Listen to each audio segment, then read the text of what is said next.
Merci à tous ceux qui ont choisi France Info pour se réveiller. En ce beau dimanche, il est 9h30. France Info. Ouvrez l'info.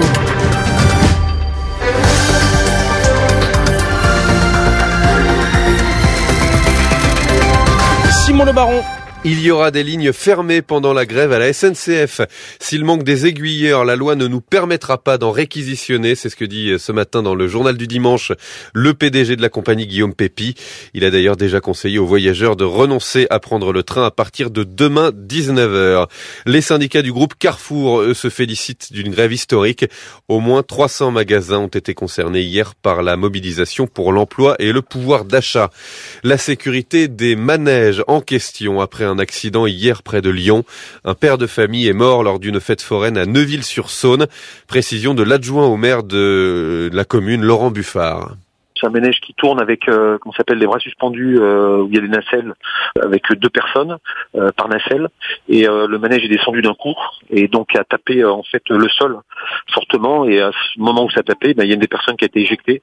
Et donc c'est la personne qui est décédée. Bon, c'est très spectaculaire. C'était très spectaculaire. On a ouvert donc nous sur la salle salle municipale qui est juste à côté pour pouvoir accueillir les personnes qui étaient ou dans le manège ou les personnes qui étaient autour qui ont vu l'accident de façon à les prendre en charge. Voilà. On a pris la décision de fermer complètement la fête foraine. Le responsable du manège était entendu hier soir par les gendarmes.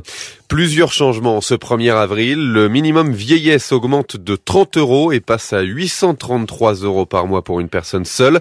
Plusieurs autres prestations augmentent de 1% en ligne avec l'inflation. C'est le cas du RSA, de la prime d'activité ou des allocations familiales.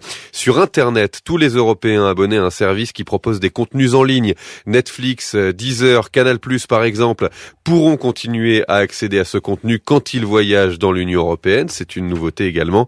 Et puis dans les voitures, à partir d'aujourd'hui, tous les nouveaux modèles seront obligatoirement équipés du système e-call, un bouton embarqué qui permet de donner l'alerte en cas de problème.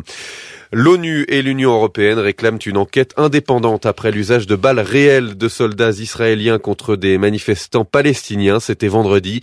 16 Palestiniens ont été tués et plus de 1400 blessés.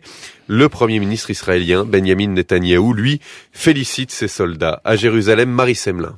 Bravo à nos soldats qui ont protégé les frontières du pays. C'est ce qu'écrit Benjamin Netanyahou dans un communiqué, le premier depuis vendredi. Pour l'état-major comme pour le gouvernement, l'État hébreu n'a fait que se défendre contre des actions terroristes et empêcher quiconque d'entrer en Israël. Il rejette les accusations palestiniennes d'un usage excessif de la force, cocktail Molotov et jets de pierre contre balles réelles de l'armée. Les Gazaouis se préparent à 6 semaines de manifestations, notamment le vendredi, ce jusqu'à la mi-mai, où ils vont commémorer la Nakba, le souvenir pour les réfugiés palestiniens de l'exil de 1948. Ce sera à cette date également le déménagement de l'ambassade américaine de Tel Aviv à Jérusalem à l'occasion des 70 ans de la création d'Israël. La déclaration de Benjamin Netanyahou annonce une fermeté israélienne face aux protestataires de Gaza, une fermeté qui n'exclut pas de nouveaux heurts meurtriers. Jérusalem, Marie Semelin, France Info. En Russie, une semaine après l'incendie qui a fait 64 morts dans un centre commercial à Kemerovo, le gouverneur démissionne.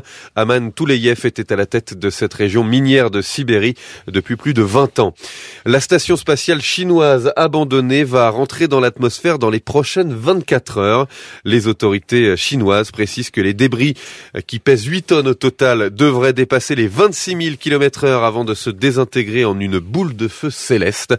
Pas de dégâts à craindre, promet Pékin, mais un spectacle splendide, semblable à une pluie de météorites. Attention derrière vous, non, Oui, c'est une blague. C'était un poisson d'avril. Simon Le Baron, qu'est-ce qu'on rigole. Merci.